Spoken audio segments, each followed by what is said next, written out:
বিয়ের পরে ইনশাল্লাহ রেখে দেবো, বিয়ের পরে ইনশাল্লাহ রেখে দেবো বলে না? বিয়ের পরে ইনশাল্লাহ, বিয়ের আগে রাখতে সমস্যা কি? বিয়ের আগে রাখতে সমস্যা কি? মেয়ে পছন্দ করবে না? আমি নিজের জন্য বলছি ভাই, 4 বছর আগে বিয়ে করেছি, দাড়ি তো ছিল মুখে, কই আমার কপালে কি মেয়ে জুটিনি? আলহামদুলিল্লাহ, প্রশংসা করা ঠিক হবে না, হয়তো এই ভিডিও মাধ্যমে ও শুনতে পারে। তো যাই হোক, আলহামদুলিল্লাহ খুব ভালো পেয়েছে, যথেষ্ট পরিমাণের সহযোগিতা খেয়াল রাখে। তো আপনি যদি ভালো হন তো আল্লাহ তাবারক ওয়া তাআলা আপনার কপালে ভালো জুটাবেন, এটা আল্লাহর ওয়াদা। আর আপনি যদি চিটিংবাজি ভেজালি হয়ে থাকেন, তাহলে আপনারও তো এই আটা ময়দা মেখে চলে আসবে, মনে করবেন রূপের পাহাড়। আর একদিন নাই যেতে যখন ফেস ওয়াশ করা ছেড়ে দেবে, মলম মাখা ছেড়ে দেবে, প্লাস্টার যখন উঠে যাবে, দেখবেন যে তো কয়লার চাইতেও কালো। হাত একরকম, পা একরকম, মুখ একরকম, আর তার কি শরীরের গঠনই আলাদা অন্যরকম। ভেজাল পেয়ে যাবেন। আপনি যেমন ধোকা দিচ্ছেন, ঠিক সেই রকমভাবে আল্লাহ আপনাকে ধোকার মধ্যে ফেলে দেবেন, আপনি বুঝতে পারবেন না। আসসালামু আলাইকুম ওয়া রাহমাতুল্লাহি ওয়া বারাকাতুহু। আলহামদুলিল্লাহি ওয়াহদা ওয়াসসালাতু ওয়াসসালামু আলা মান লা নাবিয়্যা বা'দা, আম্মা বা'দ। ফাউযু বিল্লাহি মিনাশ শাইতানির রাজীম। বিসমিল্লাহির রাহমানির রাহিম।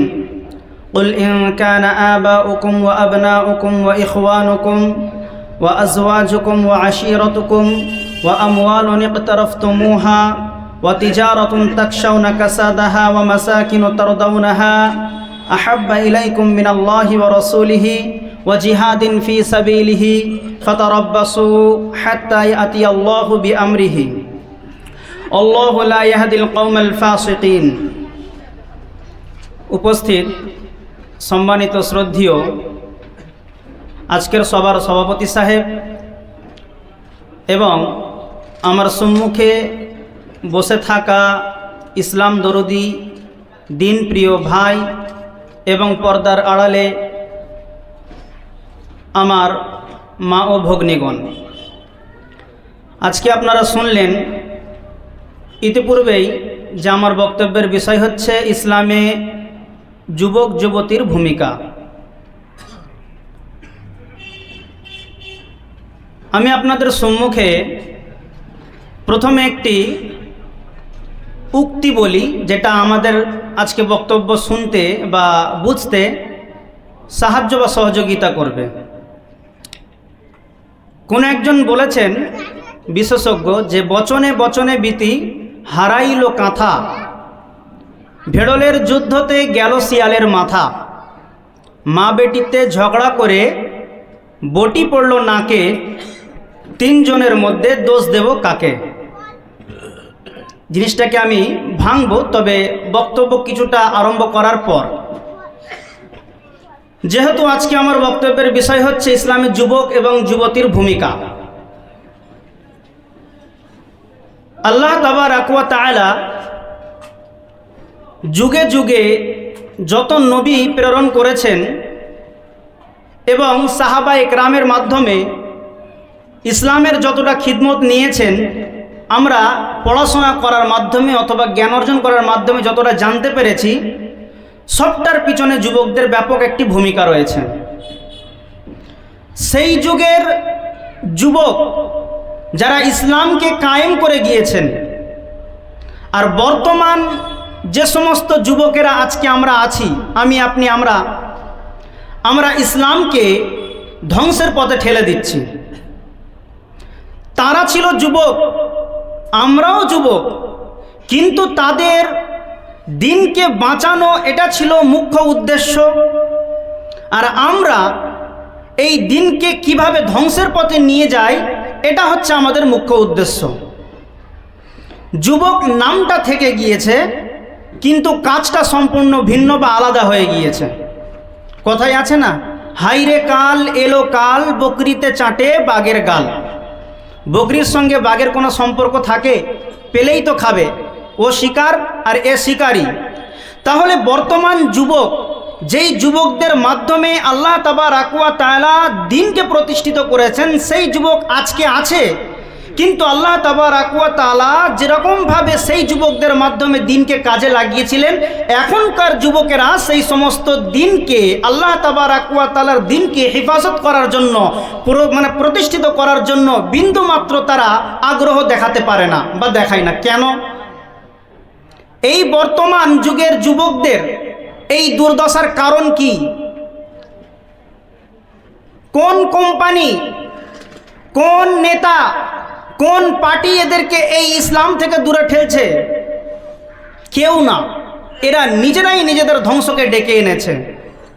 একজন মানুষের জীবনের সবচাইতে গুরুত্বপূর্ণ সময়কাল হচ্ছে যৌবনকাল।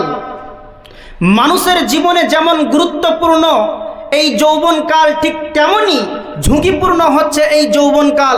একজন মানুষ সে যদি কোনো রকমভাবে দিনের উপরে থেকে ইসলামকে টেকাতে চাই, ইমানকে টেকাতে চাই, এটা খুবই চ্যালেঞ্জিংয়ের বিষয়।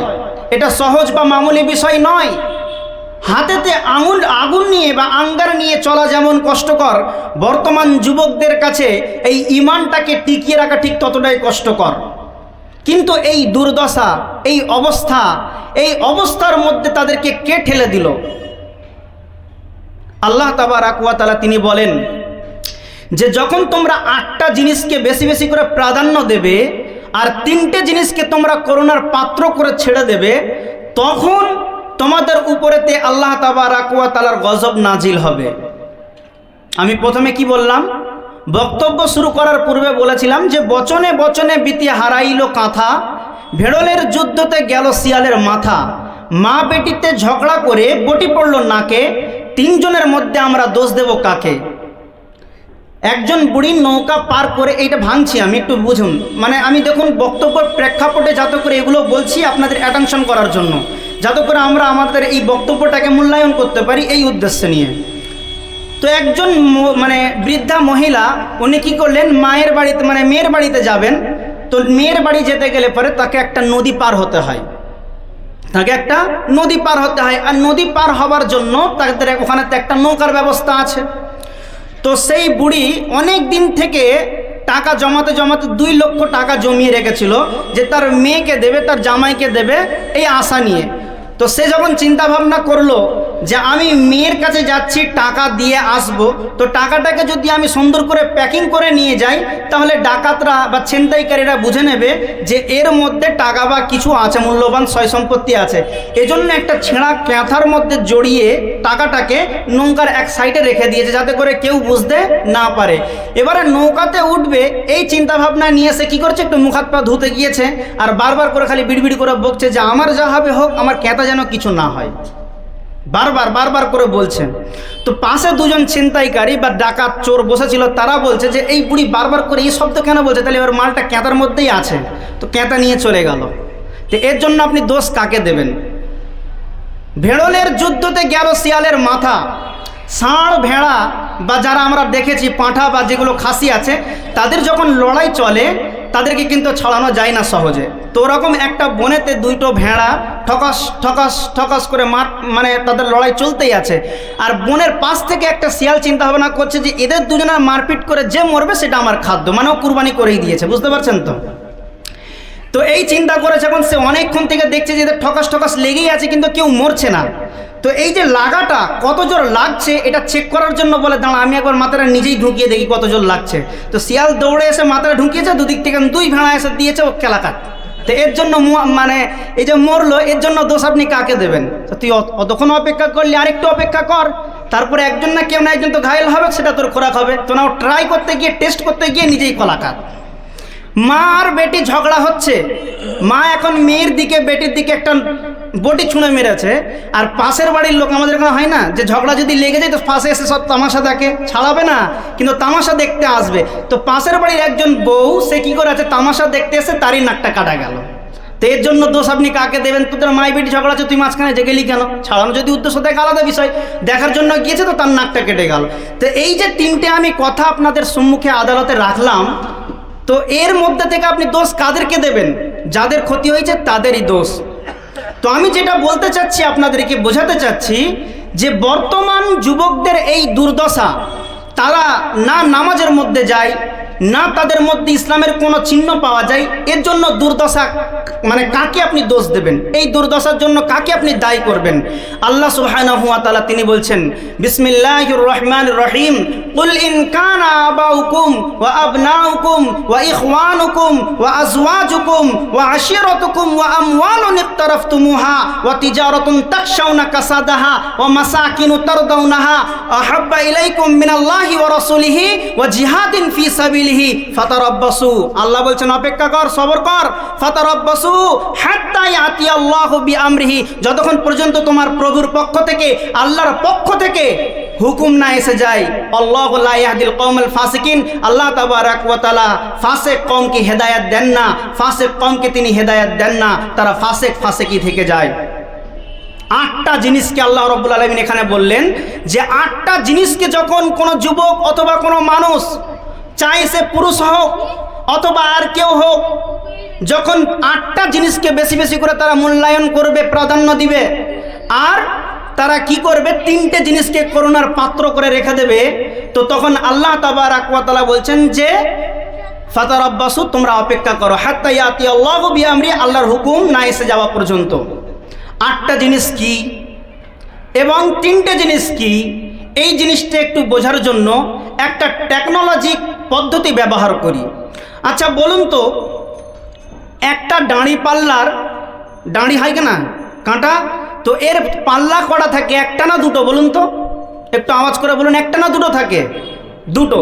একটাতে আমরা বাটখারা রাখি, আর একটাতে যে বস্তুগুলো খাওয়া হোক, আটা ময়দা চাল ডাল ইত্যাদি রাখা হয় মাপার জন্য। একটাতে বাটখারা থাকে আর একটাতে খাবার থাকে।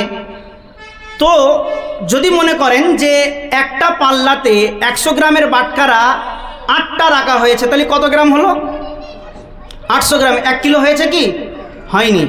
আর একটাতে কুইন্টালের বাটখারা 3টে রাখা হয়েছে, 1 কুইন্টাল কত কেজি?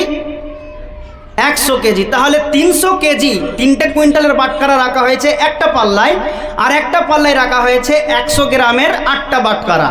তাহলে যখন আপনি তুলবেন, পাল্লাটা কোন দিকে ঝুঁকবে? 3 দিকে না 8 দিকে? 3 দিকে ঝুঁকবে। একটু কথা বলুন, তবে তো বুঝতে পারবো যে হ্যাঁ আপনারা বুঝছেন আমার বক্তব্য। তাহলে এদিকে সংখ্যাই বেশি হলেও ওয়েট বা ওজনটা সেটা হচ্ছে কম, আর এদিকে সংখ্যাই কম হলেও এর ওজন বা ওয়েটটা হচ্ছে বেশি। তো এখন আপনারা সবাই মনে মনে নিজের মনের মধ্যে একটা দাঁড়ি পাল্লা ফিট করেন। আমি বলবো যে ডান দিকের দাঁড়ি পাল্লাতে আপনি এই 8টা জিনিসকে রাখেন, আর বাম দিকের পাল্লায় আপনি 8টা জিনিসকে রাখেন, আর ডান দিকের পাল্লায় আপনি 3টে জিনিসকে রাখেন, এবং আপনি আপনার ইমানের কাঁটা দিয়ে দাঁড়িটাকে উঁচু করবেন। কাল্পনিকভাবেই আপনি ইমানের দাঁড়িপাল্লা দিয়ে উঁচু করে বলবেন যে আপনার দাঁড়িপাল্লার ভারটা ডান দিকে না বাঁ দিকে। চলেন এখন সবাই একটা মনের মধ্যে দাঁড়িপাল্লা ফিট করে নিন। আপনি আপনার দাঁড়িপাল্লার, মনের দাঁড়িপাল্লার বাম দিকেতে একটা জিনিস চাপান, সেটা হচ্ছে কি, কুল ইন কানা আবাউকুম, তোমার বাপের মহব্বত। পিতা আমাদের আছে না? অনেকের পিতা আছে, অনেকের নেই, কিন্তু পিতার ভালোবাসা এটা আপনি আপনার বাম দিকের পাল্লায় চাপান। ওয়া আবনাউকুম, আমাদের যাদের সন্তান সন্ততি রয়েছে, এই সন্তানের, পুত্র সন্তান পুত্রী সন্তান, যে সমস্ত সন্তান রয়েছে, এই সন্তানের ভালোবাসাকে আপনি বাম দিকের পাল্লায় চাপান। ওয়া ইখওয়ানুকুম, আপনার যে ভাই রয়েছে, এই ভাই গুণের মহব্বত, ভাইদের মহব্বতকে আপনি বাম দিকের পাল্লায় চাপান। ওয়া আজওয়াজুকুম, আপনাদের স্ত্রীদের মহব্বতকে আপনি বাম দিকের পাল্লায় চাপান। কটা হলো? 4টে। আবাউকুম ওয়া আবনাউকুম ওয়া ইখওয়ানুকুম ওয়া আজওয়াজুকুম, বাপের মহব্বত, সন্তানের মহব্বত, আপনার কিনা ভাইয়ের মহব্বত, স্ত্রীর মহব্বত। ওয়া আশিরাতুকুম, এবং বন্ধু বান্ধব। বর্তমান যুবকরা বন্ধু বান্ধব না হলে চলতে পারে না, তো এই বন্ধু বান্ধবের ভালোবাসাও তুমি বাম দিকের পাল্লায় চাপাও। ওয়া আশিরাতুকুম ওয়া আমওয়ালুন ইকতারাফতুমুহা, এবং আপনি যে সম্পদ, গচ্ছিত সম্পদ, ব্যাংক ব্যালেন্স, SBI, ইকো, কোটাক, যত রকমের ব্যাংক রয়েছে, আপনার যে গচ্ছিত সম্পদগুলো রেখেছেন, টাকা অর্থ, এই টাকাগুলোর প্রতি যে ভালোবাসা, আপনার মহব্বত, এই মহব্বতটাকেও আপনি বাম দিকের পাল্লায় চাপান। ওয়া তিজারাতুন তাকশাউনা কাসাদাহা, আপনি যে ব্যবসা বাণিজ্য করছেন, এই ব্যবসার ভালো মন্দর দিক আছে না? এই মন্দর দিকটার যে আশঙ্কা বা ভয়, এই ভয়ের ভালোবাসাটাকে আপনি বাম দিকের পাল্লায় চাপান। ওয়া আশিরাতুকুম ওয়া আমওয়ালুন ইকতারাফতুমুহা ওয়া তিজারাতুন তাকশাউনা কাসাদাহা ওয়া মাসাকিনু তারদাউনাহা। সর্বশেষ 8 নাম্বার হচ্ছে, আপনি যে বিল্ডিংটাকে তৈরি করেছেন, রং উঠতে না উঠতে আবার তাকে প্লাস্টার করছেন, রং করছেন, এসি খারাপ হতে না হতে আবার নিত্য নতুন এসি লাগাচ্ছেন। এই সঞ্চিত আপনার অট্টালিকার প্রতি যে ভালোবাসা, মহব্বত, এই মহব্বতটাকেও আপনি বাম দিকের পাল্লায় চাপান। কটা হলো? 8টা। একবার গুনিয়ে দিই, আরবিটা বলছি শোনেন। কুল ইন কানা আবাউকুম ওয়া আবনাউকুম ওয়া ইখওয়ানুকুম ওয়া আজওয়াজুকুম ওয়া আশিরাতুকুম ওয়া আমওয়ালুন ইকতারাফতুমুহা ওয়া তিজারাতুন তাকশাউনা কাসাদাহা ওয়া মাসাকিনু তারদাউনাহা। 8টা হয়ে গেল। ডান দিকের পাল্লা যখন আপনার ফাঁকা আছে, তখন সেখানেতে আপনি 3টে জিনিসকে চাপান। সেটা কি? আহাব্বা ইলাইকুম মিনাল্লাহি ওয়া রাসূলিহি ওয়া জিহাদিন ফি সাবিলি। আহাব্বা ইলাইকুম মিনাল্লাহ, আল্লাহর ভালোবাসাকে আপনি ডান দিকের পাল্লায় চাপান। আহাব্বা ইলাইকুম মিনাল্লাহি ওয়া রাসূলিহি, রাসূল সাল্লাল্লাহু আলাইহি ওয়াসাল্লামের ভালোবাসাকে আপনি আপনার ডান দিকের পাল্লায় চাপান। ওয়া জিহাদিন ফি সাবিলিহি, আল্লাহর দ্বীনকে কায়েম করার জন্য, আল্লাহর দ্বীনকে প্রতিষ্ঠিত করার জন্য আপনার জান দিতে হবে, আপনার মাল দিতে হবে। এক কথায় আল্লাহর রাস্তায় জিহাদ করার যে ফজিলত, যে মান মর্যাদা, এই মান মর্যাদা, এই সাহসিকতাকে আপনি কি করুন? ডান দিকের পাল্লায় চাপান। এবং আপনি এবার আপনার মনের ডানি পাল্লাটাকে তুলে ইমানের কাঁটার ভলিউম দিয়ে মেপে বলুন, আমার আপনার পাল্লার ঝুঁকটা ডান দিকে না বাঁ দিকে? বলুন। মান সম্মানের খাতিরে হয়তো আমরা বলবো 3 দিকে, কিন্তু কালকে ফজরের নামাজ কতজন ফার্স্ট রেখাতে পড়বেন? ইমাম সাহেব তো বসেই আছেন, খবর কিন্তু সব পাওয়া যাবে, খুব সাবধান। তাহলে বলুন, যে যুবকদের মাধ্যমে আল্লাহ তাবারাক ওয়া তাআলা এই দ্বীনকে প্রতিষ্ঠিত করেছেন, সেই দিন তো আছে, কিন্তু সেই যুবক নেই। কেন? এর পতনকে এ নিজেই ডেকে এনেছে, যার কারণেতে এই অবস্থা। এদের ভিতর থেকে আল্লাহ তাবারাক ওয়া তাআলার ভয় উঠে গিয়েছে। একজন মানুষ, এক শ্রেণীর মানুষ আমাদের সমাজে এমন দেখতে পাওয়া যায় না, যে তাদেরকে যদি কিছু বলা হয় তো পিক করে হেসে দেয়, তাদেরকে রাগ করলেও হাসে, তাদেরকে যদি যেতে বলা হয় তবু তারা হাসে। তাদের সাজগোজ কেমন থাকে? চুলগুলো এলোমেলো, কোনো সময় সামনে কাটা, পিছনে কাটা, আবার কোনো সময় তাদের একটা হাতার আস্তিন গোটানো থাকে, আবার কোনো সময় দেখা যায় যে একটা প্যান্টের একটা পাই নেই, রাস্তায় চলাফেরা করে, তাই না? এই শ্রেণীর মানুষকে আমরা কি বলি বলেন? পাগল বা পাগলা। তো এই পাগলা, একে যদি আপনি বলেন যে ভাই তোমার আস্তিনটা ছোট বড় হয়ে গেছে, তুমি ঠিক করবে? ও তো হিদায়ত জ্ঞানই নেই। ওকে যদি বলে তুমি একটু মাথাটা ভালো করে কাঁকুই করে নাও, আঁচড়ে নাও, সে কি আঁচড়াবে? ওকে যদি আপনি কোনো বুদ্ধিমানের কথা বলেন তো সেটা কি অ্যাকসেপ্ট করবে? নেই। কেন করবে না? এজন্যই তার হিদায়ত জ্ঞান নেই। আপনি যে কি বলছেন এটা সে বুঝতে পারছে না। এজন্য তার একটা পরীক্ষা নিরীক্ষা করার প্রয়োজন রয়েছে। সবচাইতে যিনি ব্রেনের সবচাইতে ভালো ডাক্তার, সার্জেন্ট ডাক্তার, সে তার গদ্দানটাকে টিপে ধরে ওটির মধ্যে প্রবেশ করিয়ে বা ঢুকিয়ে তাকে চিৎ করে ফেলে একটা ইঞ্জেকশন দিয়ে তাকে বেহুশ করে দিয়ে ব্রেনের খুলিটাকে খোলার পর দেখলো যে তার একটা ব্রেনের সির বা রক যেটাকে বলি অথবা নার্ভ, এটা হচ্ছে একটা আরেকটার উপরে চেপে গিয়েছে, তাই তার ব্রেনের সার্কুলার ঠিকঠাকভাবে কাজ করছে না। যখন সেই বিশেষজ্ঞ ডাক্তার ওই সিটটাকে ঠিকঠাক করে দিল অথবা কেটে অপারেশন করে দিল, তার 3-4 দিন পরে সে যখন চলে আসবে দেখবেন সুন্দর মাথা আঁচড়ে থাকবে, তার জামার বোতামগুলো ঠিকঠাক লাগানো থাকবে, তার প্যান্টের মধ্যে কোনো ময়লা বা নোংরা থাকবে না। এই পরিবর্তন কিভাবে এলো? শুধুমাত্র একটা সার্জারি করার কারণে, একটা অপারেশন করার কারণেতে। তাকে বলতে হলো না যে ভাই তুমি তোমার আস্তিনটা ঠিক করো, তোমার লুঙ্গিটা ঠিক করো, তোমার চুলটা ঠিক করো। শুধুমাত্র একটা প্রবলেম ছিল, মাথার শিরাটা ঠিক হয়ে গেছে, তো তার ব্রেনের সার্কুলার ঠিক হয়ে গেছে। তো ঠিক ওই রকমভাবে আজকে আমরা যে সমস্ত যুবক ভাইদেরকে বলি ভাই নামাজ পড়ো, নামাজ তারা পড়ছে না, ভাই দাড়ি রাখো, তো দাড়ি তারা রাখছে না, ভাই গিটের উপরেতে কাপড় পরানো হয়, জাহান্নামের আগুনে তো তোমাদেরকে জ্বলতে হবে, তাও আমরা মানছি না। কারণ কি? কারণ হচ্ছে একটাই, যে এদের দিলেতে আল্লাহ আল্লাহর ভয় নেই। যেমন হোক করে শুধুমাত্র এদের দিলেতে যদি আল্লাহর ভয়টা ঢুকিয়ে দেওয়া হয়, তাহলে এরা ঠিক নিয়মিত 5 ওয়াক্তের নামাজকে পাবন্দির সঙ্গে আদায় করবে। এদের প্যান্টটা টাকনুর নিচেই নয়, বরং টাকনুর উপরেতে থাকবে। এদের মাথাতে যেমন চুল এলোমেলো ছিল, এদের মুখেতে দাড়িও ঠিক তেমন ভর্তি হয়ে যাবে। আল্লাহ রসুল সাল্লাল্লাহু আলাইহি ওয়াসাল্লামের সুন্নাতকে তারা কুরবানি করবে না। এরকমভাবে তাদের সমস্ত রকমের দিন ইসলামের প্রতি তাদের একটা মহব্বত তৈরি হয়ে যাবে, সৃষ্টি হয়ে যাবে। কেন হচ্ছে না? কেন? এই জন্যই যে এদের দিলেতে আল্লাহর ভয় নাই।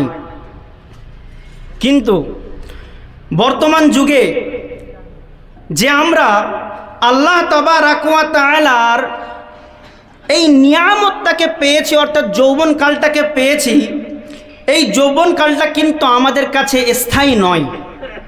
একদিন আমাদেরকে এই যৌবনকাল আমাদের মুখে লাথি মেরে চলে যাবে। যৌবনকালকে অনেকেই ভাগ করেছেন যে 15 বছর থেকে নিয়ে 40 বছর পর্যন্ত এটা হচ্ছে মানুষের যৌবনকাল থাকে। 40-এর পর থেকে মানুষের যৌবনকালটা কেটে গিয়ে তখন বার্ধক্যকাল আসতে আরম্ভ করে বা শুরু হয়ে যায়। এজন্য বলা হয়েছে যে যখন কোনো মানুষ জান্নাতে যাবে, আল্লাহ তাবারক ওয়া তাআলা জান্নাতে দেবেন, তখন তাদের বয়স হবে 33 থেকে 36, তার মানে 40-এর মধ্যেই। তাহলে আমার আপনার কাছে বা সরকার বা দেশের নিয়ম অনুপাতে যদি 18 বা 20 তারিখ থেকে যৌবনকাল আমরা যদি যৌবন বয়সটাকে ধরি, এটার সাথে সাথে আমাদেরকে এটাও বুঝে নিতে হবে যে শরীয়তের দৃষ্টিতে 15 থেকে বা যেদিন থেকে সে সাবালক হয়ে যাচ্ছে তারপর থেকে নিয়ে 40 বছর পর্যন্ত তার যৌবনকালটা থাকছে। এর পরেতে কিন্তু সে বার্ধক্যকালেতে পৌঁছাচ্ছে। তো এই যৌবনকালটা এমন একটা কাল যারা আমরা অতিবাহিত করে এসেছি, আমাদের এ সম্পর্কে এক্সপিরিয়েন্স আছে। যারা বর্তমান আছি আমরাও উপলব্ধি করতে পারছি, কিন্তু যারা এখনও আসেনি তারা জানেনি। তবে খুব শীঘ্রই আল্লাহ যদি তাদের হায়াতে বাঁচিয়ে রাখে তবে জেনে যাবে। আমি একটা কথা এখানেতে বলি, যৌবনকালে মানুষের রক্ত গরম থাকে, থাকে কি থাকে না? যৌবনকালে মানুষের রক্ত গরম থাকে। আর আল্লাহ তাবারক ওয়া তাআলা যৌবনের মতো নিয়ামতটা দিয়েছেন শুধুমাত্র কিসের জন্য জানেন? যাতে করে আপনি এই যৌবনকালের মাধ্যমে, এই যৌবনকে পাওয়ার মাধ্যমে আপনি আপনার জীবনের যে সমস্ত চাহিদাগুলো রয়েছে সেগুলো মেটাতে পারেন। সে চাহিদা কি? ইসলামের দিক থেকে, ইবাদতের দিক থেকে যতটুকু সম্ভব আপনি ইবাদত বান্দেগি করবেন, যতটা সম্ভব আপনি আল্লাহ তাবারক ওয়া তাআলার জিকির আজকার করবেন। কেন বলছি? এজন্যই যে আমি এখন 27-28 বছরের একজন যুবক, আপনি একজন 30 বছরের যুবক অথবা যুবতী, আপনার যতটুকু ক্যালসিয়াম আছে, আপনার যতটুকু ইবাদতের প্রতি ভক্তি থাকবে, 60 বছরের একজন বৃদ্ধ দাদুকে জিজ্ঞাসা করুন ততটা ভক্তি আছে কিনা নেই, থাকবে না। আল্লাহ তাবারক ওয়া তাআলা এই যৌবন নামক নিয়ামতটাকে আপনার জীবনেতে শুধুমাত্র একবার দিয়ে দেবেন। আর যেমনই যৌবন আপনার মুখে লাথি মেরে চলে যাবে, আপনি যদি কষ্ট করে হজ করতে গিয়ে মক্কা মুকাররমাতে কাবা শরীফের দরজার সামনে মাথা ঠুকে, কপাল ঠুকে রক্তাক্ত করে দিয়ে একটা মাত্র দোয়া করেন যে আল্লাহ আবার আমাকে যৌবনকালটা ফিরিয়ে দিয়ে 20 বছরের যুবক বানিয়ে দিন, হারগিজ কিন্তু আল্লাহ তাবারক ওয়া তাআলা দেবেন না। এজন্য আল্লাহ তাবারক ওয়া তাআলা রসুল তিনি বলেছেন, ইগতানিম খামসান কাবলা খামসিন, 5টা জিনিসকে তোমরা গনিমত মনে করো 5টা জিনিস আসার পূর্বে। তার মধ্যে একটা আমি আপনাদেরকে বলি, একটা হচ্ছে এই শাবাবাকা কাবলা হিরামিক, তোমার যৌবনকালকে তুমি গনিমত মনে করো, যৌবনকালকে তুমি বেশি বেশি করে প্রাধান্য দাও, যৌবনকালকে তুমি মূল্যায়ন করো। বার্ধক্য আসার পূর্বে যদি একবার আপনার জীবনেতে বার্ধক্য চলে আসে তাহলে আপনি মাথা ঠুকে মরে গেলেও যৌবনকাল পাবেন না। কিন্তু আমরা এই যৌবনকালকে পেয়েও সৎ ব্যবহার না করে অসৎ ব্যবহার করছি। এই যৌবনকালকে কেন্দ্র করে আমাদের জবানেতে ধার রয়েছে, যার কারণেতে আমরা যখন কোনো ঝগড়া হয়, ঝামেলা হয়, মুখের জোরেতে, মুখের মধ্যে যে ধার তলোয়ার লাগানো রয়েছে এর মাধ্যমে আমরা গালাগালি দিয়ে পার পেয়ে যাই। হাতেতে তখন বাহুতে জোর থাকে, যার কারণে আমরা মারপিট করে জিতে যাই, যার কারণেতে আমরা অন্য মানুষকে ছোট করতে কোনো দ্বিধাবোধ করি না। কেন? আমার ভিতরে তো যৌবন রয়েছে, যৌবনের শক্তি রয়েছে। এখন যদি কেউ আমাকে সে একটা কথা বলে তো দুটো ফাইট দেওয়ার মতো আমার ক্ষমতা রয়েছে। জি, এই যৌবন আপনার আছে। এই যৌবনকে আল্লাহ তাবারক ওয়া তাআলা দিয়েছেন এই খেল তামাশা করার জন্য নয়, দাদাগিরি দেখানোর জন্য নয়, আপনি মাস্তানি করবেন এজন্য নয়, বরং প্রত্যেকটা যৌবনের প্রত্যেকটা প্রত্যেকটা সেকেন্ডের হিসাব আল্লাহ তাবারাক ওয়া তাআলা কাল কিয়ামতের ময়দানে কিন্তু আপনার কাছে চাইবে আর আপনাকে দিতে হবে। যখন মহাপ্রলয় সংগঠিত হয়ে যাবে, যখন আল্লাহ তাবারাক ওয়া তাআলা বিচারের কাঠগড়ায় প্রত্যেকটা মানুষকে দাঁড় করিয়ে দিয়ে নিখুঁতভাবে তার জীবনের একটা একটা করে হিসাব নেবেন, তখন কিন্তু আল্লাহ তাবারাক ওয়া তাআলা আপনাকে আপনার যৌবনের ব্যাপারে জিজ্ঞাসা করবে। জীবন, আমি আপনাকেই বলছি, আপনি আমার যুবতী বোন, আপনার এই যৌবন সম্পর্কে আল্লাহ তাবারাক ওয়া তাআলা বিচারের কাঠগড়ায় দাঁড় করিয়ে আপনাকে জিজ্ঞাসা করবেন যে হে কন্যা বা হে বালিকা, তোমাকে আমি যৌবন কাল দিয়েছিলাম, তুমি এই তোমার যৌবন কালটাকে তুমি কিভাবে অতিবাহিত করলে? হে যুবক, হে আমার বান্দা, তোমাকে আমি যৌবন কাল দিয়েছিলাম, তুমি এই পৃথিবীর বুকে যৌবন কালটা কিভাবে কাটালে? হিসাব দাও। তখন আপনি কিভাবে হিসাব দেবেন? এইভাবে যে আল্লাহ, আমার হাতে তখন জোর ছিল, একজন মানুষ সুবিচার চাইতে আসলে আমি তাকে ফাইট মেরে বুঝিয়ে দিয়েছি, একজন মানুষ আমার কাছে সুন্দর পরামর্শ চাইতে আসলে আমি তাকে গাল দিয়ে ভাগিয়ে দিয়েছি, আমার তখন বাহুতে জোর ছিল, আমার তখন জবানে জোর ছিল, আমার তখন পায়ে জোর ছিল, লাথি মেরে দিয়ে আমি সমাজকে উল্টে দিয়েছি। আমি একজন হাম ছিলাম, আমি এমন একজন ছিলাম যে আমার মুখামুখি করার মতো, আমার মোকাবেলা করার মতো কিছু নেই। এই জবাবটা শোনার জন্য আল্লাহ তাবারাক ওয়া তাআলা কি আপনাকে বিচারের কাঠগড়ায় দাঁড় করিয়েছেন? আল্লাহ তাবারাক ওয়া তাআলা রাসূল বলছেন যে লা তাজুলু কদামা ইবনে আদম, খুব সাবধান, লা তাজুলু কদামা ইবনে আদম ইয়াউমাল কিয়ামা ইনদা রাব্বিহি। আল্লাহ তাবারাক ওয়া তাআলার রাসূল সাল্লাল্লাহু আলাইহি ওয়াসাল্লাম বলছেন যে আদম সন্তানকে কিয়ামতের দিন যতক্ষণ পর্যন্ত আল্লাহ তাবারাক ওয়া তাআলা 5টা বিষয়ে জিজ্ঞাসা না করছেন, 5টা বিষয়ে আপনি জিজ্ঞাসিত হবেন, 5টা বিষয়ে আমি জিজ্ঞাসিত হব, যতক্ষণ পর্যন্ত আমাদেরকে ওই প্রশ্ন না করা হচ্ছে, কাদামা ইবনে আদম লা তাজুলু কাদামা ইবনে আদম, আদম সন্তান অর্থাৎ মানব জাতি একটা পা, একটা কদমও আগে বাড়াতে পারবে না। সেই 5টার মধ্যে প্রথম নাম্বার হচ্ছে কি? আন উমরিহি ফিমা আফনাহু, আন উমরিহি ফিমা আফনাহু। তোমাকে যে তোমার বয়সটা দেওয়া হয়েছিল 60 বছর, 70 বছর, 80 বছর, এই বয়সটাকে তুমি কিভাবে অতিবাহিত করেছো? জবাব দাও। আল্লাহ, আমি যৌবন বয়সে অমুক মেয়ের পিছনে ছিলাম, আমি যৌবন বয়সে জুয়ার ফাঁড়ের মালিক ছিলাম, আমি যৌবন বয়সে মদের আসর লাগাতাম, আমি যৌবন বয়সে লটারি খেতে বহু টাকা ইনকাম করে ঘর বাড়ি করেছি, গাড়ি করেছি, আমি যৌবন বয়সে এত বড় এত ফ্যাক্টরির মালিক ছিলাম। আল্লাহ তাবারাক ওয়া তাআলা এর জন্য আপনাকে প্রশ্নটা করেননি, করেছেন যে আপনি নামাজ রোজা করেছেন কিনা। যৌবনকে কেন্দ্র করে কেন আমি বলছি এ কথা? এজন্যই যে আমাদের সমাজের সবচাইতে বেশি দুর্দশার মধ্যে বা ডিপ্রেশনে ভুগছে এই যুবক জাতি এবং যুবতী বোনরা। এরা এদের মানকে, মর্যাদাকে নিজেরাই নামিয়ে দিয়ে অপরের নামে দোষ দেয় যে আজকাল বর্তমান সমাজ, আজকাল ইসলাম আমাদেরকে আমাদের অধিকার দিতে চাচ্ছে না। যে বোন, তুমি তোমার অধিকার নিজেই হারিয়েছো, কিভাবে সেটা ভাঙছি? প্রথমে এই কথাটা বলি, আল্লাহ তাবারাক ওয়া তাআলা আপনাকে প্রশ্ন করবেন আপনার উম্র অর্থাৎ বয়সের ব্যাপারেতে। যুবকরা জানে যে আমাদের এখন অনেক বয়স। কেন? আমার আব্বা মারা গিয়েছে 60 বছর বয়সে, আমার দাদা মারা গিয়েছে 90 বছর বয়সে, আমার বয়স এখন 30, এখনও 30-40 বছর আমি বাঁচব। এই ইলহাম বা এটা ওয়াহিও বলা যেতে পারে।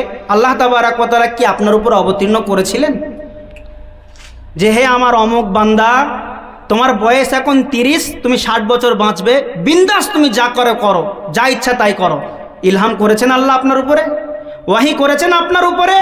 করেননি। তাহলে আপনি কোন মুখ নিয়ে বা কোন সাহসে আপনি এ কথা বলছেন যে এখন আমার 30 বয়স, এখন আমার ইবাদত বান্দেগি করার সময় নয়, যখন বয়স হবে তখন দেখা যাবে। একবার মরে দেখুন আল্লাহ তাবারাক ওয়া তাআলা আপনাকে কিভাবে কবরের মধ্যে বাজাবে।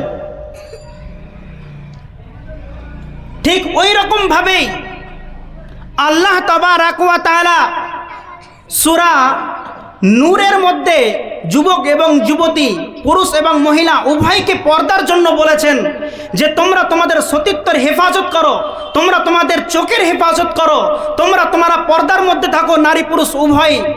কিন্তু বর্তমান দেখা যায় যে আমাদের নারীরা বেপর্দা না হওয়া পর্যন্ত তারা কোনো মতেই নিজেকে আপনার কিনা স্মার্ট বলে বোঝাতে পারে না লোকেদের কাছে। আচ্ছা বলুন তো, সাজসজ্জা করা জায়েজ না না জায়েজ? আপনারা এমনি মুফতি বলুন, ফতোয়া দিন, জায়েজ না জায়েজ না? জায়েজ বা না জায়েজ দুটোই প্রশ্নের উত্তর আমি নিতে পারি। জায়েজ কাদের জন্য? একজন মহিলা সাজসজ্জা করবে, কার জন্য করবে? স্বামীর জন্য, এই ক্ষেত্রে জায়েজ। একজন মহিলা সাজসজ্জা করবে না, কাদের জন্য? পরপুরুষের জন্য। তাহলে বর্তমান আমার যে মেয়েটা, বিয়ে বাড়ি হোক, এটা তো বিয়ে বাড়ির প্যান্ডেল নাকি, যাক ক্ষমা করবেন, আমি এই উদ্দেশ্য নাই, मुझे मंजूर नहीं कि मैं किसी की शिकायत करूं, बातों में बात आ जाए तो मैं क्या करूं। বলতে বলতে আবেগে চলে এসে তো আমি বলছি, একটু শোনেন, ক্ষমা করে দেবেন যদি খারাপ লেগে থাকে। দেখুন, যেই মেয়েটা শুক্রবারেতে আপনাদের এই হাটের মসজিদে নামাজ পড়তে যায়, যেই মেয়েটা আজকে কোরআন হাদিসের বাণী শোনার জন্য মানে পর্দার সহিত ওয়াজ নসিহত শুনতে এসেছে, যেই মেয়েটা অন্য কোথাও গেলে ফেরে পর্দার সহিত যায়, সেই মেয়েটাকেই দেখবেন বিয়ে বাড়িতে মেকআপ আর্টিস্টের মাধ্যমে তারা নিজেদের মুখের মধ্যে প্লাস্টার করে, বালি কাজ করে, সিমেন্ট বালি লাগিয়ে, চুলগুলোকে ফুলিয়ে এলোমেলো করিয়ে, বোরকা থেকে বার হয়ে বেপর্দা হয়ে পরপুরুষের সামনে তারা তাদের নিজের জিসিমকে, বডিকে দেখায় কি দেখায় না? বলেন তো সত্যি করে, দেখায় কি দেখায় না? তাহলে এর জন্য দায়ী কে বলুন? ওই মেয়েটা তো কারোর না কারোর মেয়ে, অথবা কারোর না কারোর তো বোন, অথবা কারোর না কারোর তো স্ত্রী, অথবা কারোর না কারোর তো মা। কিন্তু সেই পিতা হয়ে নিজের মেয়েকে শাসন করতে পারছেন না, ভাই হয়ে আপনি আপনার বোনকে শাসন করতে পারছেন না। কাপুরুষ তুমি স্বামী হয়ে তোমার স্ত্রীকে তুমি শাসন করতে পারছো না। স্বামী কোন হিসাবে তুমি দাবি করো যে আমি তোমার স্বামী? তুমি কাপুরুষ, তুমি পুরুষ নও। তুমি ছেলে হয়ে তোমার মাকে তুমি পর্দার অধীনে রাখতে পারছো না। তাহলে বলুন, যে ইসলামের জন্য যুবক যুবতীর যে ভূমিকা আল্লাহ তাবারক ওয়া তাআলা রসুলের জামানায় যুগে যুগে নবী পাঠিয়েছেন, যুগে যুগে নবীদের পরে যে সমস্ত সাহাবায়ে কেরামরা ছিলেন তাদেরকে পাঠিয়েছেন, সেই যুবকের সাথে আমাদের কোনো মিল আছে? সেই যুবতী বোনদের সঙ্গে আমাদের কোনো মিল আছে? কোনো মিল নেই। কেন? এজন্যই যে আমরা আল্লাহ তাবারক ওয়া তাআলার দিন থেকে অনেক অনেক দূরে সরে গিয়েছি। আল্লাহ তাবারক ওয়া তাআলা মাফ করবেন না। যতক্ষণ পর্যন্ত তওবা না করে ফিরে আসছেন, ততক্ষণ পর্যন্ত আল্লাহ তাবারক ওয়া তাআলা আপনার এই তওবাকে কবুল করবেন না, আর মাফও করবেন না আপনাকে। যদি তওবা করেন, তওবাতুন নাসুহা, যদি অন্তরের অন্তরস্থল থেকে 2 ফোঁটা চোখের পানিকে যদি আপনি ছেড়ে দিয়ে আল্লাহর কাছে মাগফিরাত কামনা করেন, আল্লাহর কসম করে বলছি, এখনো তওবার দরজা বন্ধ হয়নি। আল্লাহ তাবারক ওয়া তাআলা হলেন তাওয়াবুর রহিম, তিনি হলেন গফুরুর রহিম, তিনি হলেন রহমানুর রহিম। তিনি ক্ষমা করতে বেশি ভালোবাসেন। আপনি যেমন পাপ করতে বেশি ভালোবাসেন, আমি যেমন পাপ করতে বেশি ভালোবাসি, আল্লাহ তাবারক ওয়া তাআলা ক্ষমা করতে ঠিক তার চাইতে বেশি ভালোবাসেন। মানুষ যখন অপরাধ করে সে তখন তার নিজের গতিতে করে বসে, আর যখন সে কি করে, অনুতপ্ত সহকারে আল্লাহ তাবারক ওয়া তাআলার কাছে ক্ষমা প্রার্থনা করে, আল্লাহ তাবারক ওয়া তাআলা সঙ্গে সঙ্গে তার মাফ করে দেয়।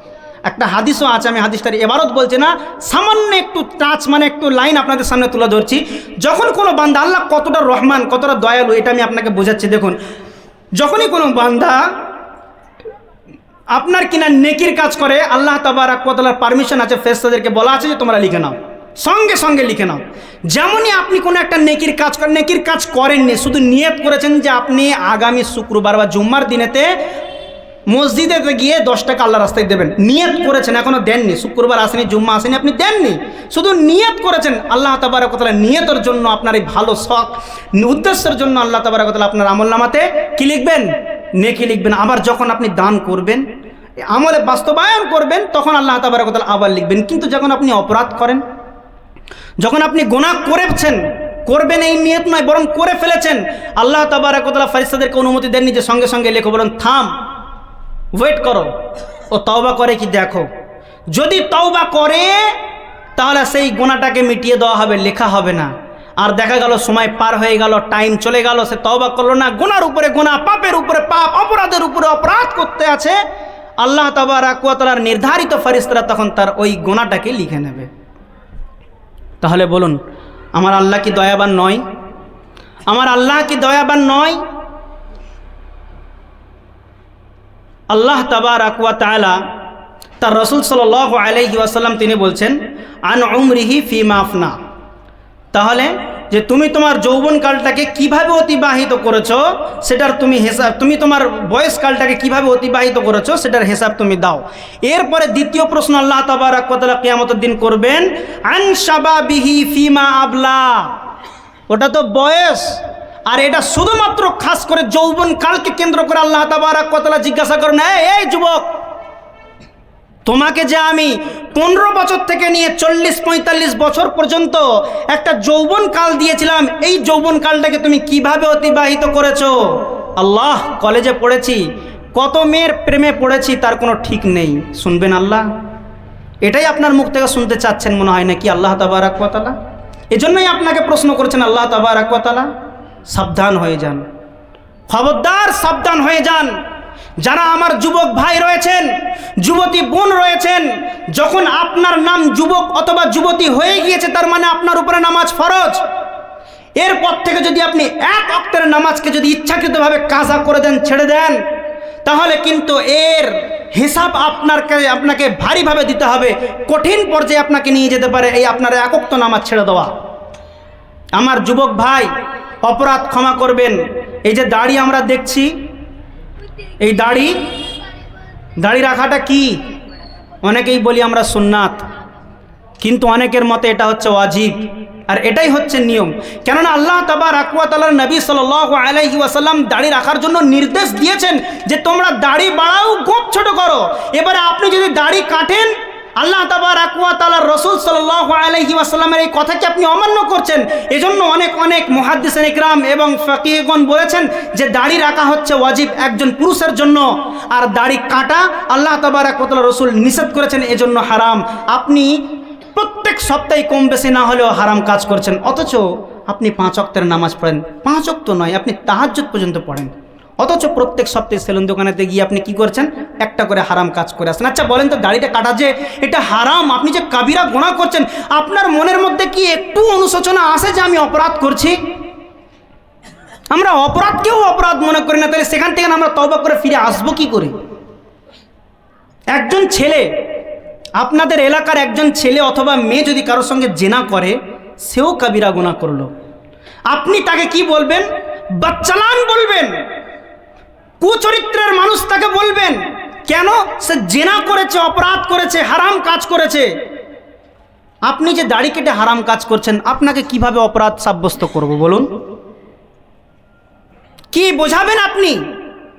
আমাদের যুবকদের চিন্তা ভাবনা, থিঙ্কিং এটা যে এই বয়সে যদি আমরা দাড়ি রাখি তাহলে আমাদের কপালে ভালো মেয়ে জুটবে না। চিন্তা ভাবনা আছে না? অনেককে বললে পরে তারা কি বলে জানেন? বিয়ের পরে ইনশাল্লাহ রেখে দেবো, বিয়ের পরে ইনশাল্লাহ রেখে দেবো, বলে না? বিয়ের পরে ইনশাল্লাহ। বিয়ের আগে রাখতে সমস্যা কি? বিয়ের আগে রাখতে সমস্যা কি? মেয়ে পছন্দ করবে না? আমি নিজের জন্য বলছি ভাই, 4 বছর আগে বিয়ে করেছি, দাড়ি তো ছিল মুখে, কই আমার কপালে কি মেয়ে জুটিনি? আলহামদুলিল্লাহ। প্রশংসা করা ঠিক হবে না, হয়তো এই ভিডিও মাধ্যমে ও শুনতে পারে, তো যাই হোক আলহামদুলিল্লাহ খুব ভালো পেয়েছে, যথেষ্ট পরিমাণের সহযোগিতা খেয়াল রাখে। তো আপনি যদি ভালো হন তো আল্লাহ তাবারক ওয়া তাআলা আপনার কপালে ভালো জুটাবেন, এটা আল্লাহর ওয়াদা। আর আপনি যদি চিটিংবাজি ভেজালি হয়ে থাকেন, তাহলে আপনারও তো এই আটা ময়দা মেখে চলে আসবে, মনে করবেন রূপের পাহাড়। আর একদিন নাই যেতে যখন ফেস ওয়াশ করা ছেড়ে দেবে, মলম মাখা ছেড়ে দেবে, প্লাস্টার যখন উঠে যাবে, দেখবেন যে তো কয়লার চাইতেও কালো। হাত একরকম, পা একরকম, মুখ একরকম, আর তার কি শরীরের গঠনই আলাদা, অন্যরকম। ভেজাল পেয়ে যাবেন। আপনি যেমন ধোকা দিচ্ছেন, ঠিক সেই রকমভাবে আল্লাহ আপনাকে ধোকার মধ্যে ফেলে দেবেন, আপনি বুঝতে পারবেন না। তো যুবক, আল্লাহ তাবারক ওয়া তাআলা তোমাকে, তোমার রাসূল সাল্লাল্লাহু আলাইহি, আল্লাহ তাবারক ওয়া তাআলা রাসূল সাল্লাল্লাহু আলাইহি সাল্লাম দাড়ি রাখার জন্য কতটা যে তাকিদ দিয়েছেন, দাড়িকে রাখা ওয়াজিব বলেছেন এবং দাড়ি কাটাকে হারাম বলেছেন। অতএব এই হারাম কাজটা আপনাকে ছাড়তে হবে, আমাকে ছাড়তে হবে। রাজি আছি আমরা ইনশাআল্লাহ? ইনশাআল্লাহ। এরপরেতে যেটা বলছিলাম যে নামাজ, এই নামাজের বিষয়টা কিভাবে আমরা করি? যখন আমাদের ইচ্ছা হয় আমরা নামাজ পড়ি, যখন ইচ্ছা হয় না আমরা নামাজ ছেড়ে দিই। এটা করলে কিন্তু চলবে না। আল্লাহ তাবারক ওয়া তাআলা নামাজ ছাড়ার ব্যাপারে কোনো অপশন পুরুষদের দেননি, মহিলাদের বিশেষ কয়েকটা দিন আছে আপনারা জানেন, কিন্তু পুরুষদের জন্য মোটেও নেই। আপনি নামাজ পড়েন, মসজিদে গিয়ে এখানে নেই, আপনি অন্য কোনো মসজিদ পেয়েছেন সেখানে পড়ুন, জামাতের সঙ্গে পড়ুন, কিন্তু আপনাকে নামাজ পড়তেই হবে। যদি নামাজ ছেড়ে দেন তাহলে আল্লাহ তাবারক ওয়া তাআলার কাছে এই হিসাবটা আপনার জন্য দেওয়া ভারী পড়বে। আল্লাহ আপনাকে জিজ্ঞাসা করবে যে হে আমার বান্দা অথবা বান্দি, তোমাকে আমি যৌবনকাল দিয়েছিলাম, তো তোমাকে এই যৌবনকালটা তুমি কিভাবে অতিবাহিত করেছো? তখন আপনি বলবেন যে আল্লাহ 5 ওয়াক্তের নামাজ আমি পাবন্দির সঙ্গে পড়েছি। সময় ক্ষেত্রে আমি তাহাজ্জুদও পড়েছি, মুখে আমার দাড়িও ছিল, আমি ফাহেসা কর্মের দিকে যাইনি, জুয়ার আড্ডায় মোটেও আমি ঢুকিনি। কোনো এক সময় হয়তো ঢুকেছিলাম, অনুতপ্ত সহকারে বুঝতে পেরে গিয়ে আমি তওবা করে তোমার দরবারে আবার ফিরে এসেছি। আপনি আল্লাহকে হিসাব দিন, আর এই হিসাব আপনাকে এইভাবে একটা একটা করে দিতে হবে এমন কোনো মানে নেই। যখন আল্লাহ তাবারক ওয়া তাআলা আপনাকে জিজ্ঞাসা করবেন কেন, তার মানে আপনার হিসাব শেষ, আপনি আর হিসাব দিতে পারবেন না। আর আপনি যখন সত্যি ক্লিয়ার হবে তখন আল্লাহ তাবারক ওয়া তাআলা এমনিতেই বলবেন যে তোমার হিসাব হয়ে গিয়েছে, তুমি চলে যাও। তাহলে 5 প্রকার প্রশ্ন আপনাকে করবেন, তার মধ্যে একটা আপনার বয়স সম্পর্কে, সেখানে শিশু থেকে নিয়ে বৃদ্ধা সবাই। আর একটা হচ্ছে খাস করে প্রত্যেকটা মানুষকে তার যৌবনকাল সম্পর্কে প্রশ্ন করবে। আর একটা হচ্ছে কি, ওয়ান মালিহি মিন আইন ইকতাসাবাহু, তুমি তোমার ধন সম্পদ কিভাবে উপার্জন করেছো, তুমি তোমার ধন সম্পদ কিভাবে উপার্জন করেছো। যৌবনকালেতে আপনি আপনার ব্যবসা বাণিজ্যের জন্য বিভিন্ন জায়গায় গিয়েছেন, ক্যাসিনো খেলেছেন, খেলেছেন না? খেলেছেন। জুয়া খেলেছেন না? আমি জুয়া খেলিনি, ক্যাসিনো খেলিনি, আমি টাস খেলিনি, ইত্যাদি ইত্যাদি। কিন্তু ভাই আপনি আইপিএলে জুয়া খেলেননি। অনেক ভাই আছে তারা সারা বছর জুয়া খেলে না, কিন্তু আইপিএল আসলে তাদেরকে রোখা যায় না। হয় কি হয় না? তাহলে আপনি এইরকমভাবে মাল উপার্জন করেছেন, মানুষকে ধোঁকা দিয়ে আপনি মাল উপার্জন করেছেন, মানুষের হক মেরে আপনি উপার্জন করেছেন। চলেন মেনে নিলাম আপনি যেমন হোক করে আল্লাহ তাবারক ওয়া তাআলাকে বোঝাতে তো পারবেন না, তর্কের খাতিরে বক্তব্য বা বিষয়টাকে বোঝানোর জন্য আমি মেনে নিচ্ছি যে আপনি কি করলেন, আল্লাহকে বুঝিয়ে দিলেন যে আমি এইভাবে মালকে উপার্জন করেছি। তা আল্লাহ তাবারক ওয়া তাআলা জিজ্ঞাসা করেন ওয়াফিমা আনফাকাহু, কোথায় ব্যয় করেছো, কোথায় ব্যয় করেছো? আল্লাহ, এই 5 পাড়াতে একটা জালসা হয়েছিল, ছেলেরা চাঁদা তোলার জন্য আমার কাছে 1000 টাকা চেয়েছিল, আমি 500 টাকা দিয়েছিলাম। ওর কিছুদিন পরেতে একটা মাঠেতে ক্রিকেট খেলা অথবা ফুটবল খেলার জন্য টুর্নামেন্ট হয়েছিল, ছেলেরা চাঁদা নিতে এসেছিল, আমি 5000 টাকা দিয়েছিলাম। আল্লাহ এটাই শুনতে চান? আমার দিনকে প্রতিষ্ঠিত করার জন্য যার মাধ্যমে মানুষ উপদেশ গ্রহণ করবে, সেই জায়গাতে তুমি 500 টাকা দিয়ে 5 বার লোককে বলে বেরিয়েছো। আর যেখানেতে আমার দিনকে হাসি মজাকের পাত্র বানানো হচ্ছে, যেখানে আমার দিনের ধাঁচিয়া উড়িয়ে দেওয়া হচ্ছে, যেখানে আমার দিনকে করুণার পাত্র করে করা হচ্ছে, যেখানে আমার দিনকে অপমান করা হচ্ছে, সেখানে তুমি 5000 টাকা দিয়েছো। হিসাব যেমনভাবে আপনি মাল উপার্জন করবেন সেটা তো আল্লাহ তাবারক ওয়া তাআলা হিসাব আপনার কাছে চাইবেন। ফির আপনি কোন জায়গায় খরচ করছেন সেটাও কিন্তু আল্লাহ তাবারক ওয়া তাআলা জিজ্ঞাসা করবেন। সর্বশেষ প্রশ্ন কি জানেন? ও মাদা আমিলা ফিমা আলিমা।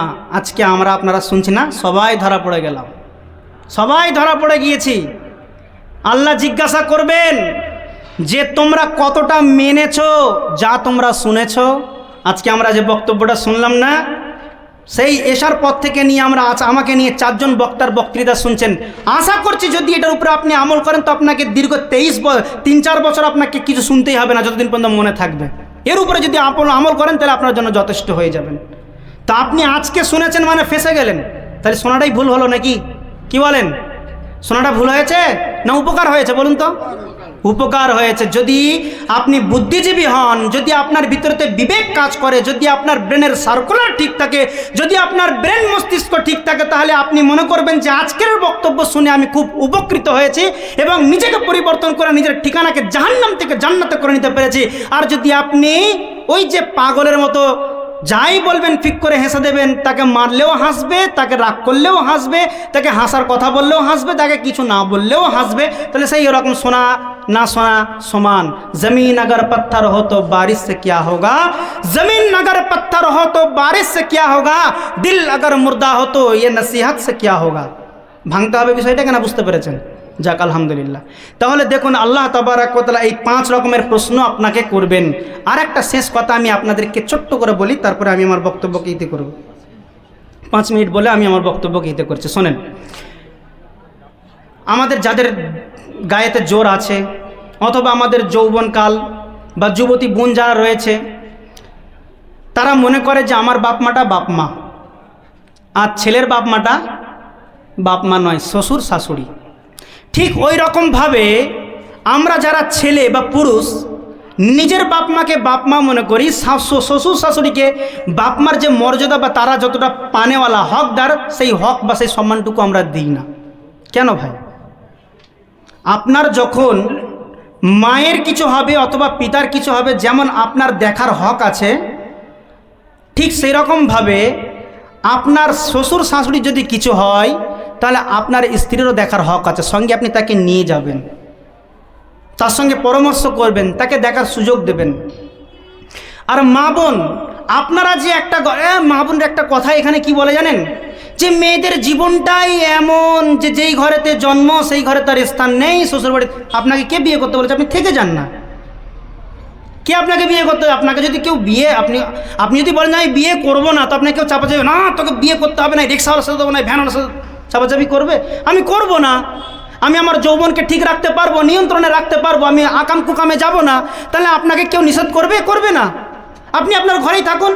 এটা হচ্ছে প্রাকৃতির নিয়ম, শরীয়তের নিয়ম, যে মহিলা যখন প্রাপ্তবয়স্ক কোনো একজন মেয়ে হয়ে যাবে তখন তাকে স্বামীর ঘরে থেকে এসে তাকে ঘর করতে হবে। এটাই হচ্ছে তার আসল ঘর। বাপের ঘরটা আসল ঘর নয়, বরং সেই ঘরেতে তার জন্ম হতে পারে, কিন্তু মৃত্যুটা হওয়া উচিত কোন ঘরেতে? স্বামীর ঘরেতে। এজন্য এদিকটা খেয়াল রাখবেন সকল সময়। মা বোন, এমন কোনো কথা প্রয়োগ করবেন না যে স্বামীর দিলেতে দুঃখ লাগে। যদি আপনি স্বামীর দিলেতে দুঃখ দিয়ে আর সেই রাতটা যদি আপনার শেষ রাত হয়, তাহলে আপনি মনে করলেন যে আল্লাহ রসুল সাল্লাল্লাহু আলাইহি ওয়াসাল্লাম আপনার ফয়সালা দিয়ে দিয়েছেন জাহান্নামেতে, জান্নাতে যেতে পারবেন না স্বামীকে অসন্তুষ্ট করে। আর আপনি পুরুষ মানুষ, যদি মনে করেন যে পুরুষদের ব্যাপারে বলছে খুব ভালো খুব ভালো, আপনার স্ত্রীরও হক আছে, সেখানে যদি আপনার স্ত্রীর হকটা যদি ঠিকঠাকভাবে আদায় না করেন, তো কিয়ামতের দিন আল্লাহ আপনাকে পাকড়াও করবেন যে তোমার অধীনে যে একটা নারীকে আমি বেঁধে দিয়েছিলাম, বিবাহ বন্ধনের মাধ্যমে আবদ্ধ করে দিয়েছিলাম, সে তার মাকে ছেড়ে এসেছে, জন্মদাতা পিতাকে ছেড়ে এসেছে, নিজের ভাইকে ছেড়ে এসেছে, নিজের বোনকে ছেড়ে এসেছে, তোমার আন্ডারে চলে এসেছে, সব কিছু করতে রাজি ছিল। এমনকি তোমার জামা পরিষ্কার করেছে, তোমার থালাবাটি ধুয়ে দিয়েছে, তোমার অন্তরের যে ব্যথা সেই ব্যথাকে দূর করার জন্য যে প্রসেস প্রয়োগ সেটাও করেছে। এমন কি তো তুমি তার হক কতটুকু আদায় করেছো যদি আপনি করতে না পারেন, তাহলে এর জন্য কিন্তু কিয়ামতের দিন পাকড়াও হতে হবে। তো যে কথা বলছিলাম, ছোট্ট একটা কথা বলে শেষ করি, যে আল্লাহ তাবারাক ওয়া তাআলার নবী বলছেন, সাহাবীদেরকে জিজ্ঞাসা করে বললেন যে আতাদরিনা আল মুফলিস, যে মুফলিস কারা, অসহায় কারা, তোমরা কি জানো? কলু, তখন সাহাবীরা বললেন যে মুফলিস বা গরিব তো তারাই, আমরা যেটা জানি, যার কাছে কোনো ধনসম্পদ নেই, কোনো দিরহাম বা দিনারও নেই। আল্লাহ রসুল বললেন যে না, আমার উম্মতের মধ্যে মুফলিস গরিব হচ্ছে সেই ব্যক্তি, যেই ব্যক্তি কাল কিয়ামতের ময়দানে উপস্থিত হবে পাহাড় পাহাড় সমান আমল নিয়ে, নামাজ পড়ে কপালে ঘেঁটা ফেলে দিয়েছে, তাহাজ্জুদ পর্যন্ত কামাই নেই, নেকির পাহাড় লাগিয়ে দিয়েছে, আছে না? জাকাত ঠিক টাইমে টাইমে নিসাব পরিপূর্ণ হওয়ার সঙ্গে সঙ্গেই তারা জাকাত বাইর করে দিয়েছে। সিয়াম, রোজা, রমজান আসার সঙ্গে সঙ্গে সিয়াম, ফরজ সিয়াম তো করেছে, প্লাস তার সঙ্গে প্রত্যেকটা মাসের চাঁদের 3টে করেও করেছে, এমনকি সোমবার রোজাও করেছে, সোম বৃহস্পতি। নেকির পাহাড় থাকবে, নেকির পাহাড় থাকবে। আচ্ছা বলুন, আপনি আর আমি যদি এরকম নেকির পাহাড় নিয়ে কিয়ামতের দিন উপস্থিত হই, তাহলে আমার আপনার মনেতে কি এই সংশয় আসতে পারে বা এই চিন্তা বা এই পরিকল্পনা আসতে পারে যে আমি জাহান্নামে যাব? নেকির তো পাহাড়, যেদিকে দেখছি শুধু নেকি, তোর পাহাড়ের চাইতে বড় বড় পাহাড়, শুধু নেকির পাহাড়। কোনো আশা থাকবে, চিন্তা থাকবে যে আমরা জাহান্নামে যাব? আপনি আমি মনে করব এরকম অবস্থায় যে হ্যাঁ জান্নাতে তো চলে যাব, আমার তো ফয়সালা হয়ে যাবে, সমস্ত নেকির প্রপার্টি, যে পাহাড়গুলো সমস্ত নেকির আমার। এমত অবস্থায় একজন এসে বলবে কদ শাতামা হাদা, একজন এসে বলবে যে আল্লাহ, এই লোকটা যৌবন বয়সে আমাকে খুব গালাগালি করেছিল, তাই নাকি? হ্যাঁ আল্লাহ করেছিল। বাস কিছুটা নেকি কেটে তাকে দিয়ে দেওয়া হবে। কথাটা বোঝেন, খুব ভালোভাবে শোনেন। নেকির পাহাড় আছে আপনার ভিতরেতে, আপনার জন্য নেকির পাহাড়। যতটা নেকি রয়েছে এই নেকি যথেষ্ট হয়ে যাবে জান্নাতে যাওয়ার জন্য, মনে করুন। কিন্তু এই নেকি আপনি নিজেকে নিজে মনে করছেন হয়তো আপনি জান্নাতে চলে যাবেন, এমন অবস্থায় একজন ব্যক্তি এসে আল্লাহ এই আমাকে গালাগালি করতো, তখন সঙ্গে সঙ্গে আল্লাহ বলবেন যে কিছুটা কেটে নেকি ওকে দিয়ে দাও। এই রকমভাবে কোনো একজন এসে বলো যে আল্লাহ আমার হক ছিনিয়ে নিয়েছে, আমাকে অন্যায়ভাবে মেরেছে, তার নেকি দিতে দিতে অর্থাৎ কাটতে কাটতে কাটতে কাটতে পাহাড় সমান নেকি ধূলিসাৎ হয়ে যাবে, অর্থাৎ কিচ্ছু থাকবে না, নেই, সব ফাঁকা, সব খালি হয়ে গেল। এরপরও যে অভিযোগকারী কমবে তা নয়।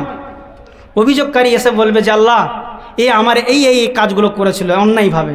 আল্লাহ বলেন যে নেকি নিয়ে নাও, এই ফেরেশতারা নেকি কেটে দিয়ে দাও। ফেরেশতারা বলে যে আল্লাহ এর তো আর নেকি নেই, কি করব, কি দেব তাহলে? আচ্ছা, যে লোকটা অভিযোগ জানালো তার কি গুনাহ আছে? হ্যাঁ আছে আল্লাহ, ওর গুনাহটা এর পাহাড় চেপিয়ে দাও, এর মাথায় চেপিয়ে দাও। এই করতে করতে করতে এক পর্যায়ে যে নেকির পাহাড়গুলো মানে স্বর্ণের পাহাড় চাঁদিতে কনভার্ট হয়ে গেল, পরিবর্তন হয়ে গেল। নেকির পাহাড়গুলো গুনাহে পরিবর্তন হয়ে গেল। এবার বলেন আপনি জান্নাতে যেতে পারবেন? এটা কেন আমি বললাম শেষ বেলায় হাদিসটা?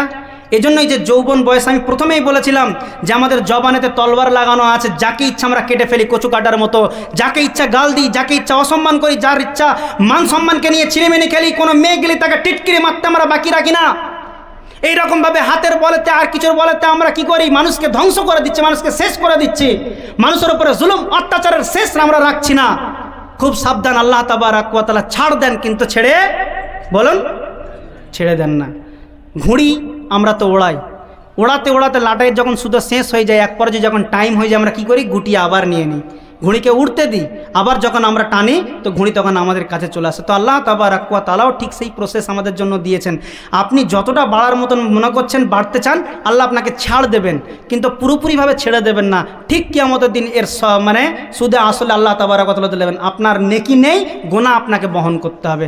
আল্লাহ সুবহানাহু ওয়া তাআলার কাছে দোয়া করি যে আল্লাহ তাবারক ওয়া তাআলা যারা আমরা যুবক ভাই অথবা যুবতী বোন রয়েছি, আমাদের যে ভূমিকা ইসলাম দিয়েছে এবং আমাদের যে করণীয়গুলো রয়েছে, সেই করণীয়গুলো যেন আমরা ঠিকঠাকভাবে পালন করতে পারি। আমরা যুবক এমন যুবক হব যে রাস্তা দিয়ে চলবো যেন মুজাহিদের মতো, যেন আমাদেরকে দেখে মনে হয় আল্লাহর দিনকে কায়েম করার জন্য যতটুকু আমাদের মেহনতের প্রয়োজন আমরা ততটুকু যেন মেহনত করতে পারি, এবং আমরা যা কিছু শুনবো তার থেকে যেন বেশি বেশি করে আমরা আমল করতে পারি। সে তৌফিক তোমাদেরকে দান করো, আমিন। ওয়া আখির দাওয়ানা আলহামদুলিল্লাহি রাব্বিল আলামিন। আসসালামু আলাইকুম ওয়া রাহমাতুল্লাহি ওয়া বারাকাতুহু।